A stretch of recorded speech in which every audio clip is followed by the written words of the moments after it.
তো নমস্কার বন্ধুরা, আমরা এখন আছি ঝাড়গ্রাম জেলার একটা অন্তর্ভুক্ত কালুয়াসাঁড় একটা জায়গা আছে। কালুয়াসাঁড়ে বাবার মূর্তি আছে, এখানে প্রসিদ্ধ জায়গা।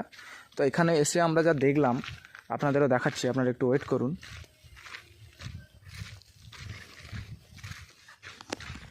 এই দেখুন গাছের ওপরে কি এটা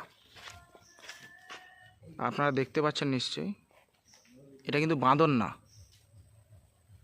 এটা বাঁদরের একটু উন্নত প্রজাতি। এটা মানে চায়না থেকে এসছে।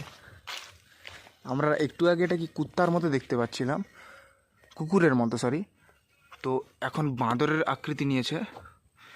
আমি জানি না কি জিনিস এটা। এটা হচ্ছে সেই গাছ। আমরা আছি এই জায়গাটায়, যার নাম হচ্ছে কালুয়াসাঁড়।